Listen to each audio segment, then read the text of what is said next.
ನಮಸ್ಕಾರ ಕರ್ನಾಟಕ. ನಾನು ನಿಮ್ಮ ಡಿ ಕೆ ಬ್ಲಾಗರ್. ನಮ್ಮ ಹಿಂದಿನ ವಿಡಿಯೋದಲ್ಲಿ ನಾವು ಸಂಗೊಳ್ಳಿ ರಾಯಣ್ಣ ರಾಕ್ ಗಾರ್ಡನ್ ಬಗ್ಗೆ ನಾವು ಈ ಪ್ಲೇಸ್ನ ತೋರಿಸ್ತಿದ್ವಿ. ಆದರೆ ಅದು ಭಾಳ ವಿಡಿಯೋ ಲಾಂಗ್ ಆಗೋ ಸಂಬಂಧ 2 ಪಾರ್ಟ್ ಮಾಡಿದ್ವಿ. ಅಂದರೂ ಈ ಪ್ಲೇಸ್ ಪೂರ್ತಿ ಕಂಪ್ಲೀಟ್ ಆಗಲಿಲ್ಲ. ಈಗ ಈ ಸಂಗೊಳ್ಳಿ ರಾಯಣ್ಣದ ರಾಕ್ ಗಾರ್ಡನ್ ಬಗ್ಗೆ ಇದು ಪಾರ್ಟ್ 3 ಮತ್ತು ಇದು ಲಾಸ್ಟ್ ವಿಡಿಯೋ. ನೀವು ಹಿಂದಿನ ವಿಡಿಯೋ ನೋಡಿರ್ಕಿಲ್ಲ ಅಂದ್ರೆ ಕೆಳಗಡೆ ಡಿಸ್ಕ್ರಿಪ್ಷನಲ್ಲಿ ಲಿಂಕ್ ಕೊಟ್ಟೇನಿ. ಆ 2 ಪಾರ್ಟ್ ನೋಡ್ಕೊಂಡು ಬನ್ನಿ. ಈಗ ಈ ವಿಡಿಯೋ ಶುರು ಮಾಡೋಣ ಅಂತ ಬನ್ನಿ. ಈ ಒಂದು ದೃಶ್ಯದಲ್ಲಿ ಕುಲಕರ್ಣಿ ಬಾಳಪ್ಪ ಮನೆಗೆ ಬಂದು ರಾಯಣ್ಣನ ಮೇಲೆ ಗುರುತರವಾದ ಆರೋಪ ಮಾಡಿ ಸಂಪಗಾಂವ್ ಅಮಲ್ದಾರ್ ಪತ್ರ ಬರೆದನು. ಆತನ ಮೂಲಕವೇ ಪತ್ರವನ್ನು ಸಂಪಗಾಂವ್ ಕಚೇರಿಗೆ ಮುಟ್ಟಿಸುವ ವ್ಯವಸ್ಥೆ ಮಾಡಿದನು. ಅಮಲ್ದಾರ್ ಪತ್ರ ನೋಡಿ ಇನಾಮ್ ಕಾಯ್ದೆ ಪ್ರಕಾರ ಕಂದಾಯ ಕೊಡಬೇಕೆಂದು ಸೂಚಿಸಿದನು. ರಾಯಣ್ಣ ಕಂದಾಯ ನಿರಾಕರಿಸುವ ಮೂಲಕ ಇನಾಮ್ ಕಾಯ್ದೆ ವಿರೋಧಿಸಿದನು. ಕೆರಳಿದ ಅಮಲ್ದಾರ್ ಆತನನ್ನು ಬಂಧಿಸಲು ಸೂಚಿಸಿದನು. ಅಮಲ್ದಾರ್ ಆದೇಶದಂತೆ ಪೊಲೀಸರು ರಾಯಣ್ಣನನ್ನು ಬಂಧಿಸಿದರು. ರಾಯಣ್ಣನಿಗೆ ಗ್ರಾಮಸ್ಥರು ಭೇಟಿ ನೀಡಲು ಜೈಲಿನಲ್ಲಿ ಬಂದು ಭೇಟಿ ನೀಡುತ್ತಿದ್ದರು.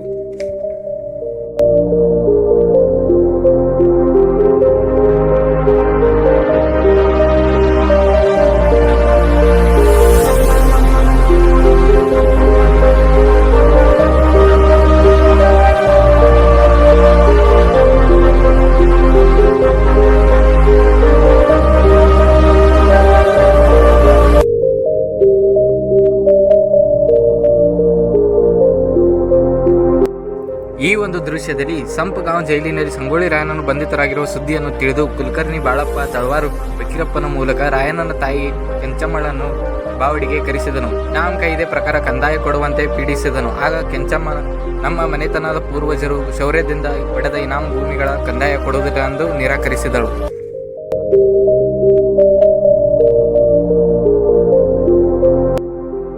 ಈ ಒಂದು ದೃಶ್ಯದಲ್ಲಿ ಸಂಗೊಳ್ಳಿ ಪಂಚರ ಸಮ್ಮುಖದಲ್ಲಿ ಇನಾಮ್ ಕಾಯ್ದೆ ವಿರೋಧ ವ್ಯಕ್ತಪಡಿಸಿದ ಕೆಂಚಮ್ಮನ ಮೇಲೆ ಕುಲಕರ್ಣಿ ಬಾಳಪ್ಪ ಸಿಟ್ಟುಗೊಂಡು ಸುಂಕದ ಕಟ್ಟಿಗೆ ಕರೆಸಿ ಅವಳ ಬೆನ್ನ ಮೇಲೆ ಸುಂಕದ ಕಲ್ಲು ಏರಿಸಿದನು ಮೂಲಕ ಅವಮಾನಿಸಿದನು. ಇಷ್ಟೆಲ್ಲ ಆದರೂ ಕೆಂಚಮ್ಮ ಇನಾಮ್ ಕಾಯ್ದೆಯನ್ನು ವಿರೋಧ ವ್ಯಕ್ತಪಡಿಸಿದಳು.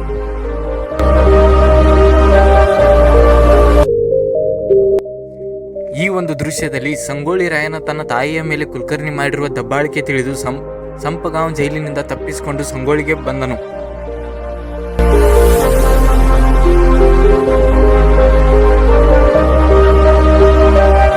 ಈ ಒಂದು ದೃಶ್ಯದಲ್ಲಿ ಜೈಲಿನಿಂದ ಪಾರಾಗಿ ಬಂದ ರಾಯಣ್ಣ ನೇರವಾಗಿ ಕುಲಕರ್ಣಿ ಮನೆಗೆ ನುಗ್ಗಿ ಬಾಳಪ್ಪನ ಮೇಲೆ ಹಲ್ಲೆ ಮಾಡಿದನು. ಖಡ್ಗದಿಂದ ಅವನು ಕೊಚ್ಚಬೇಕೆಂದು ಅನ್ನುವಷ್ಟರಲ್ಲಿ ಕುಲಕರ್ಣಿಯ ಹೆಂಡತಿ ಗಂಡನ ಪ್ರಾಣ ಉಳಿಸ ಬೇಡಿಕೊಳ್ಳುತ್ತಾಳೆ. ಇದು ತಿಳಿದು ಕೆಂಚಮ್ಮ ಕುಲಕರ್ಣಿ ಮನೆಗೆ ಧಾವಿಸಿ ಮಗನನ್ನು ತಡೆಯುತ್ತಾಳೆ. ಕುಲಕರ್ಣಿಯ ಹೆಂಡತಿಗೆ ಸಮಾಧಾನ ಹೇಳುತ್ತಾಳೆ. ಈ ಒಂದು ದೃಶ್ಯದಲ್ಲಿ ಸಂಗೊಳ್ಳಿ ಕುಲಕರ್ಣಿ ಬಾಳಪ್ಪ ತನ್ನ ಮೇಲೆ ಹಲ್ಲೆ ನಡೆಸಿದ ಸಂಗೊಳ್ಳಿ ರಾಯಣ್ಣನಿಗೆ ಬುದ್ಧಿ ಕಲಿಸಬೇಕೆಂದು ತೀರ್ಮಾನಿಸಿ ಕಂದಾಯ ನಿರಾಕರಿಸಿದ ಇನಾಮ್ ಭೂಮಿಯ ಮೆಟ್ಟುಗಲು ಹಾಕಿಕೊಳ್ಳುವ ವರದಿಯನ್ನು ಸಂಪಗಾಂವ್ ಅಮಲ್ದಾರ್ಗೆ ನೀಡುತ್ತಿರುವುದು. ಈ ಒಂದು ದೃಶ್ಯದಲ್ಲಿ ಬ್ರಿಟಿಷ್ ಸರ್ಕಾರ ಇನಾಮ್ ಕಾಯ್ದೆ ವಿರೋಧಿಸಿ ಕಿತ್ತೂರು ನಾಡಿನ ಜನತೆ ತೀವ್ರ ವಿರೋಧ ವ್ಯಕ್ತಪಡಿಸಿತು. ಸಂಗೊಳ್ಳಿ ರಾಯಣ್ಣನ ಇನಾಮ್ ಭೂಮಿಯ ಮೆಟ್ಟುಗಲು ವರದಿ ಹೊರಬೀಳದಂತೆ ಅನೇಕ ಸೀತ ನದಿಗಳ ಭೂಮಿಗಳ ಸರ್ಕಾರ ಮೆಟ್ಟುಗಲು ಹಾಕಿಕೊಳ್ಳಲು ಪ್ರಾರಂಭಿಸಿತು. ಇದರಿಂದ ಕೆರಳಿದ ಕಿತ್ತೂರು ಸೀತಸ ನದಿಗಳ ಸಂಗೊಳ್ಳಿ ರಾಯಣ್ಣನ ನೇತೃತ್ವದಲ್ಲಿ ಸಂಘಟಿತರಾಗಿ ಸಂಗೊಳ್ಳಿಗೆ ಬರುವುದು. ಈ ಒಂದು ದೃಶ್ಯದಲ್ಲಿ ಕಿತ್ತೂರು ಸೈನ್ಯ ಸಂಗೊಳ್ಳಿ ಕುಲಕರ್ಣಿಯ ಜಮೀನಿಗೆ ಆಗಮಿಸಿ ಅಲ್ಲಿ ಜೋಳದ ಬನವಿಗೆ ಬೆಂಕಿ ಹಚ್ಚಿದರು. ಇದನ್ನು ತಡೆಯಲು ಆಂಗ್ಲ ಸೈನಿಕರು ಆಗಮಿಸಿದರು. ಭಯಂಕರ ಯುದ್ಧ ನಡೆಯಿತು. ಸಂಗೊಳ್ಳಿ ರಾಯಣ್ಣನ ನೇತೃತ್ವದಲ್ಲಿ ಪ್ರಥಮ ಆಂಗ್ಲ ಸೀತಸ ನದಿಯ ನೇರ ಯುದ್ಧ ಇದಾಗಿತ್ತು. ಈ ಹೋರಾಟದಲ್ಲಿ ಸಂಗೊಳ್ಳಿ ರಾಯಣ್ಣ ತಂಡ ವಿರೋಚಿತ ಗೆಲುವು ಸಾಧಿಸಿತು.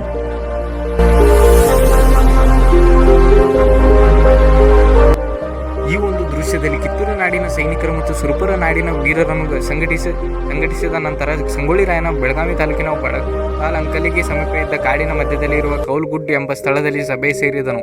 ಕಿತ್ತೂರು ಸಂಸ್ಥಾನವನ್ನು ಸ್ವತಂತ್ರ ರಾಜ್ಯವೆಂದು ಘೋಷಣೆ ಮಾಡಿದನು. ದತ್ತುಪುತ್ರ ಮಲ್ಲಸರ್ಜರನ್ನು ತಮ್ಮ ರಾಜ ಎಂದು ತೀರ್ಮಾನಿಸಿದರು. ಅದಕ್ಕಾಗಿ ನೇರ ಮತ್ತು ಗರಿಲ್ಲಾ ಮಾದರಿಯ ಯುದ್ಧ ಸಾರುವುದು ಹಾಗೂ ಹೊಸ ರಾಜನ ಹೆಸರಿನಲ್ಲಿ ಕಂದಾಯ ವಸೂಲಿ ಮಾಡಲು ತೀರ್ಮಾನಿಸಿದರು.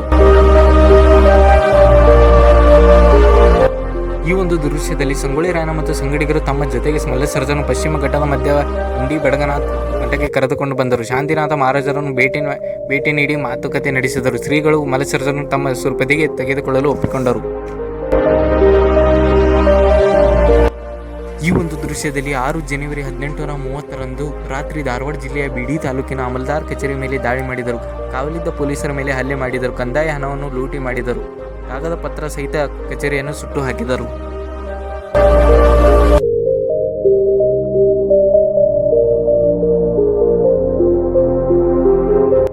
ಈ ಒಂದು ದೃಶ್ಯದಲ್ಲಿ ಧಾರವಾಡ ಜಿಲ್ಲೆಯ ಬಿಡಿ ತಾಲೂಕಿನ ಖಾನಾಪುರ ಬ್ರಿಟಿಷರ ಪ್ರಮುಖ ವಾಣಿಜ್ಯ ಕೇಂದ್ರವಾಗಿತ್ತು. ಇನ್ನು ಶಿವಲಿಂಗ ರುದ್ರ 1818 ಒಪ್ಪಂದದ ಪ್ರಕಾರ ಆಂಗ್ಲ ಸೇನಾ ನೆಲೆಯಾಗಿತ್ತು ಬಿಟ್ಟುಕೊಟ್ಟಿದ್ದನು. ಬ್ರಿಟಿಷರು ಇಲ್ಲಿ ಸೇನಾ ಠಾಣೆ ಸ್ಥಾಪಿಸಿದರು. ಸಂಗೊಳ್ಳಿ ರಾಯಣ್ಣ ಮತ್ತು ಸಂಗಡಿಗರು ಖಾನಾಪುರ ಪಟ್ಟಣದ ಮೇಲೆ ದಾಳಿ ಮಾಡಿದರು. ನಂತರ ಮೇಜರ್ ಪಿಕರಿಂಗ್ ನೇತೃತ್ವದಲ್ಲಿ ಸೇನಾ ಠಾಣೆಯ ಮೇಲೆ ನಿರಂತರ ಗುಂಡಿನ ದಾಳಿ ನಡೆಸಿದ್ದರು.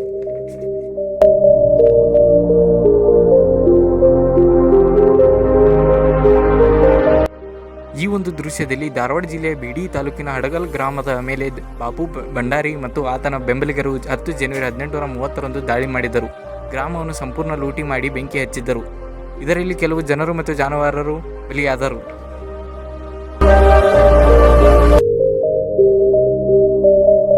ರಾಯಣ್ಣ, ಕ್ರಾಂತಿವೀರ ಸಂಗೊಳ್ಳಿ ರಾಯಣ್ಣ.